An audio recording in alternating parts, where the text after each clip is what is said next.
तो hello students, आज हम क्लास 10th के लिए साइंस से ऑब्जेक्टिव प्रश्न लेकर आए हैं जो एग्जाम के लिए बहुत ही इंपॉर्टेंट क्वेश्चन है। और यह जो आपको क्वेश्चन मिले केमिस्ट्री का पहला चैप्टर रासायनिक अभिक्रिया एवं समीकरण है और फिजिक्स का जो पहला चैप्टर है प्रकाश के प्रवर्तन और अपवर्तन दोनों में से क्वेश्चन रहेगा। तो चलिए आप लोग क्वेश्चन ध्यान से देखिएगा।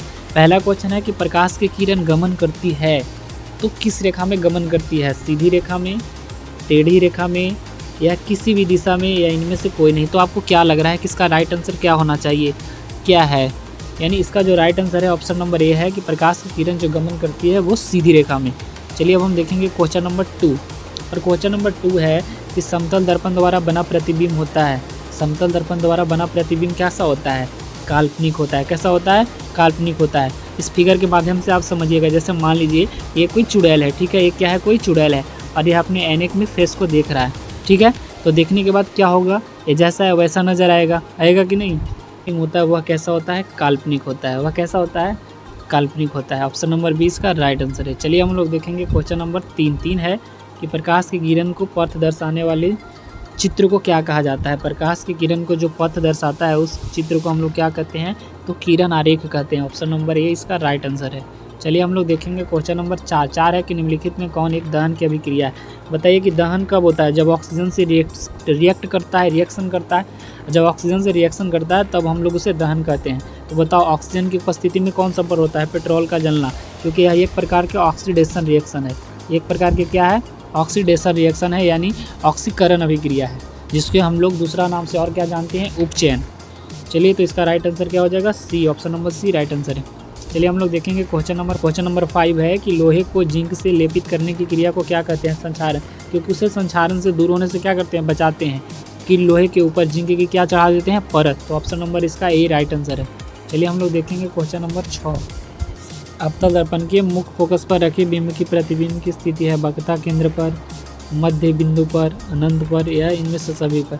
तो बताइए एफ के लिए कौन होता है बाबू? तो एफ के लिए आपको पता होगा कि ओ होता है। वो मतलब क्या होता है? अनंत। ऑप्शन नंबर सी इसका राइट आंसर है। चलिए हम लोग देखेंगे क्वेश्चन नंबर 7 है कि प्रकाश की किरणों का पथ दर्शाने वाले चित्रों को क्या कहा जाता है?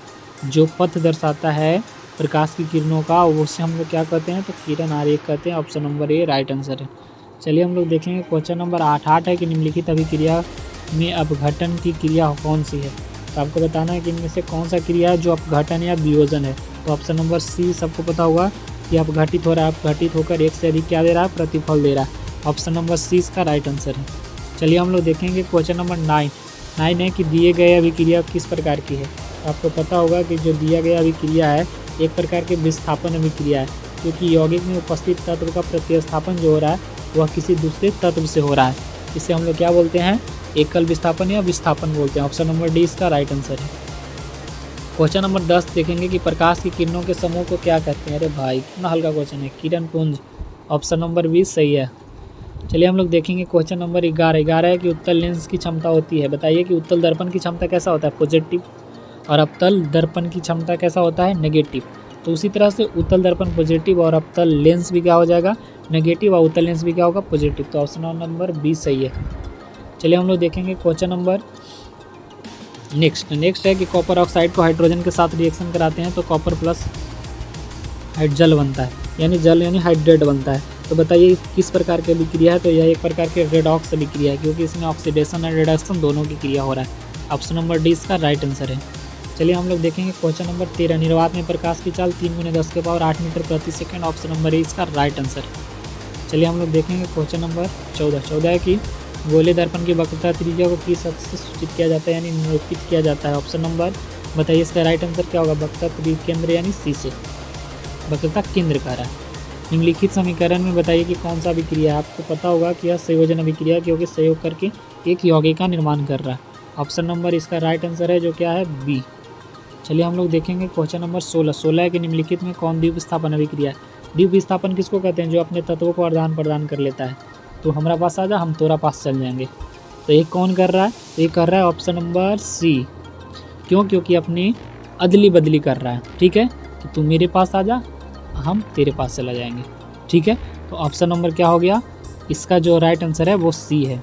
क्यों? क्योंकि यौगिक में उपस्थित तत्वों को क्या कर रहा है? आदान प्रदान कर रहा है। ऑप्शन नंबर सी इसका राइट आंसर है। चलिए हम लोग देखेंगे क्वेश्चन नंबर 17 की निम्नलिखित अभिक्रिया में कौन विस्थापन अभिक्रिया। विस्थापन मतलब क्या होता है बाबू, एकल विस्थापन। एकल विस्थापन मतलब कोई पदार्थ अकेले नजर आ रहा है तो क्या हो गया, विस्थापन। ऑप्शन नंबर सी इसका राइट आंसर है। चलिए हम लोग देखेंगे 18 के प्रकाश के प्रवर्तन के कितने नियम है। Oh my God, option number 2, यानी अब कितने होते हैं, 2 होते हैं। प्रकाश के प्रवर्तन के कितने नियम होते हैं, 2 होते हैं। इसका राइट आंसर क्या होगा, 2। चलिए हम लोग देखेंगे क्वेश्चन नंबर 19। जब प्रकाश की किरण हवा से कांच में प्रवेश करता है, यह क्वेश्चन ध्यान से समझिएगा। कहने का मतलब बाबू हवा से कांच में प्रवेश करता है तो हवा कौन सा माध्यम होता है, विरल। हवा कौन सा माध्यम होता है, विरल। और कांच में प्रवेश करा है तो कांच कौन सा माध्यम है, सघन। और जब सघन से विरल में जाता है तो क्या होता है, अभिलंब की ओर मुड़ जाता है। अभिलंब की ओर क्यों हो जाता है, मुड़ जाता है बाबू, क्योंकि उधर से तेज से हवा आ रहा है, इधर हवा एक बैग सघन हो गया, यानी कि हवा क्या हो गया, कमी हो गया, हवा कम गया तो अभिलंब की ओर क्या हो जाएगा, मुड़ जाएगा। लेकिन इसको जाना चाहिए था सीधे ऐसे जाना चाहिए था तो अभिलंब के निकट हो जाता है। ऑप्शन नंबर 20 का राइट आंसर। चलिए हम लोग देखेंगे क्वेश्चन नंबर, किस दर्पण में हमेशा वस्तु का छोटा प्रतिबिंब बनता है। तो बताइए कि किस दर्पण में हमेशा वस्तु से छोटा प्रतिबिंब प्राप्त होता है। इसमें दर्पण पूछ रहा है, ठीक है, तो कौन सा दर्पण होगा, उत्तल दर्पण। ऑप्शन नंबर 20 का राइट आंसर है। चलिए 21 है कि साइड मिरर में किस दर्पण का प्रयोग किया जाता है, उत्तल दर्पण। ऑप्शन नंबर 20 का राइट आंसर है। चलिए हम लोग देखेंगे क्वेश्चन नंबर 22 है कि एक अवतल दर्पण की फोकस दूरी 10 सेंटीमीटर तो उसकी वक्रता त्रिज्या क्या होगा। F बराबर फार्मूला क्या होता है, R/2, ठीक है। तो यहाँ त्रिज्या पूछ रहा है तो क्या हो जाएगा, F2। फोकस में 2 से गुना कर दीजिए, यानी 10 दूनी कितना हो गया, 20 सेंटीमीटर। ऑप्शन नंबर 20 का राइट आंसर है। देखेंगे 23 है कि निर्गत किरण एवं अभिलंब के बीच बने कोण को क्या कहते हैं, निर्गत कोण कहते हैं। चलिए हम लोग, किस दर्पण से वस्तु का बड़ा प्रतिबिंब बनता है, अवतल दर्पण। ऑप्शन नंबर 20 का राइट आंसर है। कि बताइए कि गोलीय दर्पण का वक्रता केंद्र को किस हद से निरूपित किया जाता है। ऑप्शन नंबर 6 का राइट आंसर है। क्वेश्चन हो चुका है। चलिए हम लोग देखेंगे 26, प्रकाश के प्रवर्तन के नियम पर निर्धारित है आपतन कोण का मान प्रवर्तन कोण के बराबर होता है। ऑप्शन नंबर ए इसका राइट आंसर है। चलिए हम लोग देखेंगे कि काल्पनिक प्रतिबिंब कैसा होता है, सीधा। ऑप्शन नंबर नेक्स्ट देखेंगे, इनमें से कौन दर्पण से होता है, 1/a बराबर 1/v प्लस 1/u। तो इसका जो राइट आंसर है वह कौन है, ऑप्शन नंबर ए इसका राइट आंसर है।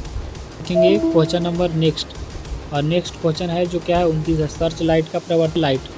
आपको पता होगा जब हम लोग क्लास में पढ़ रहे होंगे कि अवतल दर्पण का उपयोग, तो आपको पढ़ाए हैं SDM सर्च हो, और SDM सर्च हो यानी SDM सर्च हो कौन सा दर्पण में पढ़ाए थे, अवतल दर्पण में। ऑप्शन नंबर 20 का राइट आंसर हो गया।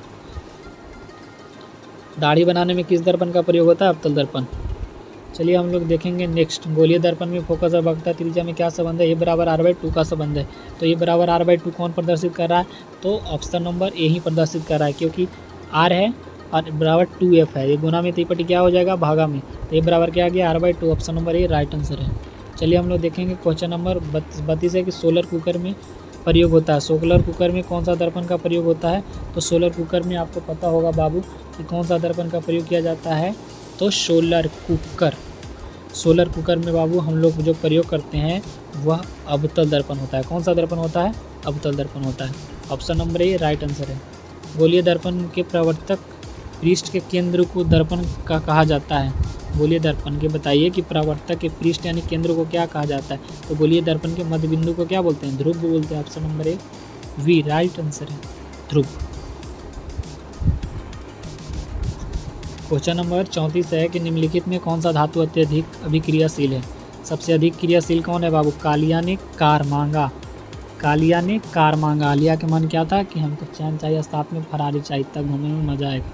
तो ऑप्शन नंबर बी क्या है इसका राइट आंसर है, सोडियम, क्योंकि सोडियम सबसे ऊपर है। चलिए हम लोग देखेंगे क्वेश्चन नंबर 35 है कि ऑक्सीजन परमाणु के बाहरी कक्षा में ऑक्सीजन का परमाणु संख्या 8 होता है, 2, 6। बाहरी कक्षा में कितना आ गया, 6। ऑप्शन नंबर 20 का राइट आंसर है।